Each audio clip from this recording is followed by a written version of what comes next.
Did Brazil just give us a sneak peek at what the new NASCAR Chevrolet stock car is going to look like? Ray Evernham opens up on the future of IROC, and we got a couple drivers making their debuts in different series. Let's get into it. Coming up next.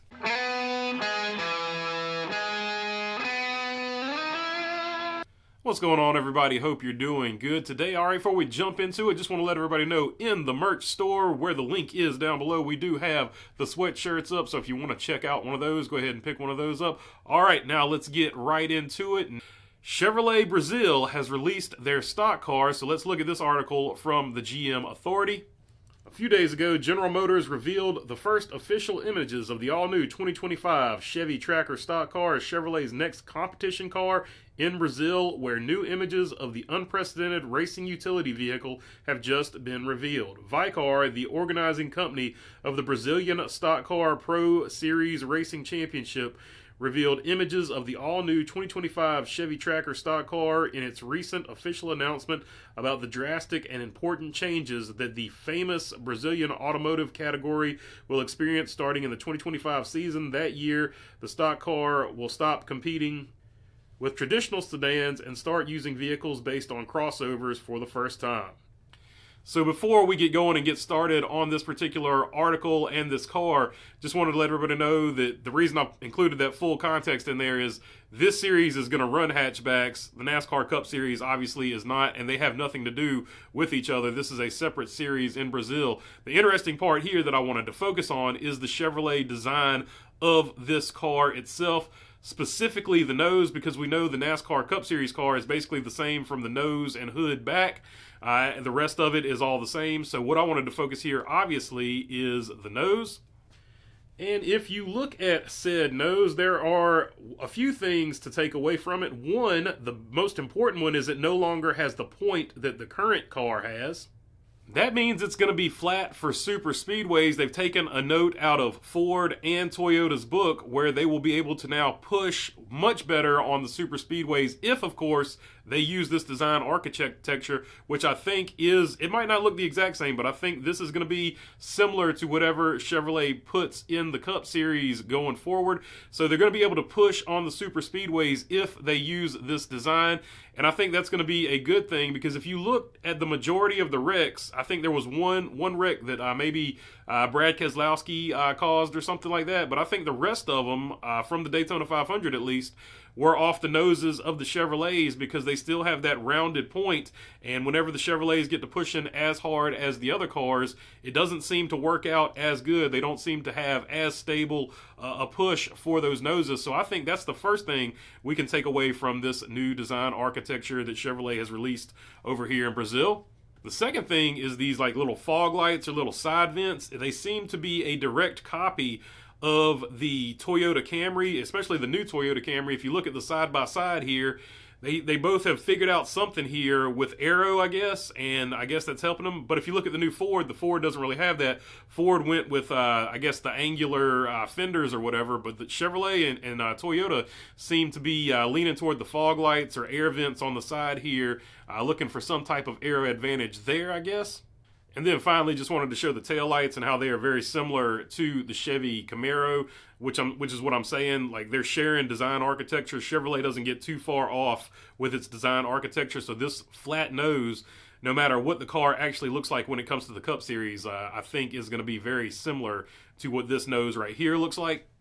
But obviously, this car is a hatchback. The future Cup car will not be a hatchback. So we still have to wait to see what Chevrolet is going to drop over here in the United States for what they want to race in the Cup Series next year. But I did think that this was interesting. This article, I guess, came out at the end of last year, maybe the beginning of this year. So I did miss it then, but I just found it the other day, and I was like, this is really interesting that we at least have a glimpse of what could possibly be the new Cup Series car. But let me know down below, do you like the nose of this car? Do you not like the nose of this car? Do you think this will be a similar version, or do you think Chevrolet will go with a similar version of this when they bring the Cup car over to the Cup Series? So yeah, would love to know what you think about it down below. This from J-Ski via Sportsnaut. For now, Evernham just wants old IROC cars on the track with those who drove them from the 70s to the early 2000s.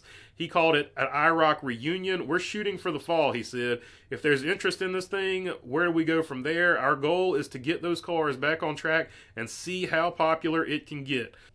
Like SRX, Evernham doesn't believe IROC cars need to be going 180 miles per hour on super speedways, but probably be a short track exhibition. Okay, so you see right there, two huge things that we didn't necessarily know about IROC, but have now been confirmed. For the longest time, everybody's been trying to figure out what the next IROC car is going to be, but according to Ray Evernham here, there is no new next IROC car, at least right now as it stands. He just wants to take the old cars and put some of the guys that used to drive in the IROC series in those cars and have some exhibition races. Now, just off the top of my head, some of those former, at least Cup Series guys that used to drive in IROC or were past champions, I know Matt Kenseth, Tony Stewart, Mark Martin, I think won the most championships, if I'm not mistaken. Sam Hornish, who sort of lived in two worlds. He was the open wheel guy, then he raced in the NASCAR Cup Series for a long time. And I think Rusty Wallace and Ricky Rudd as well, too. And there's probably some more that I missed, but yeah, Jeff Bodine, I think.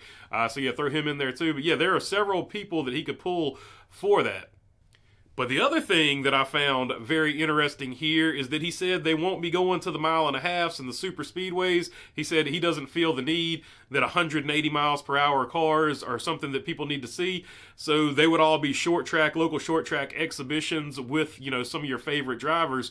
So I found that very interesting because I just assumed, that they would do Daytona, Michigan. Like I thought he was going to bring back IROC like the way that it actually was. But he seems to have more of a different direction that he wants to go with it. So, and he's going to do that and gauge the interest and see how much interest is there. And I guess if there's more interest, then maybe he will, build a new IROC car and do a new series. I don't know. One other thing he did say in this particular deal is he thought it was a poor decision to get rid of the ringer when the SRX got rid of the ringer. So obviously he would bring, that ringer aspect back. So maybe he's just going to redo the SRX series except with old IROC cars. It's going to be interesting to see what he does, what he comes up with it. And he said it's going to be in the fall of this year, hopefully, is what he's shooting for. So it's going to be really interesting to see what he comes up with. But he has a totally different vision from what I had, at least in my head. I thought they were going to bring new cars. They were going to go back to the same old tracks. But he's going to go to local short tracks with the old cars. So that's an interesting concept. So it does pique my interest. And I like the fact that he's bringing back old drivers and possibly we'll get the ringer back because I feel like that was the biggest mistake the SRX made. Speaking of SRX, this is from Michael Carey. If you saw iRacing's development update for February, you'd get your first look at the SRX racing car heading to the platform soon. It's been a busy few months behind the scenes, from scanning to modeling, testing, finalizing artwork, and even more testing. It's been an honor and a privilege to participate in this incredible process. Getting to see the process up close and seeing what it takes to go from real life to simulation has been a fascinating process. I am grateful to the folks at iRacing for their work on this car since October, as well as the multiple parties involved in this process from start to almost finish. I am incredibly excited for this car to be released to the public soon and for fans to get behind the wheel of it. And there you go. You see it right there. So that is really cool news. Appreciate Michael Carey for dropping that on us. And looks like a good-looking car. It's bright orange and gray, and that's forever going to be in my head what the SRX was. That orange color, very synonymous with the SRX. And hopefully they can bring it back one day. Unfortunately, on hiatus right now, though. This from the NASCAR Report. Carson Voppel will make his NXS debut at Martinsville Speedway for Junior Motorsports. So there you go. And Colleague Racing announced that Derek Kraus will drive 6 races in the Cup Series, so making his Cup Series debut. Those races will be at Las Vegas, Phoenix, Kansas, Darlington, Worldwide Technology Raceway, and Phoenix International Raceway in November. So both Phoenix races. All right, that's all I got for you on this one. If you made it this far, I would love to have your subscription. If not, I'll keep making these things. If you're already subscribed, I appreciate you all as well. If you've got a question, comment about anything I was talking about here, feel free to drop it down in the comments. I try to get to as many of them as I can. And once again, if you want to visit the merch store, the link is in the description down below. And other than that, thanks for your time. Peace. Whew, this cold's kicking my...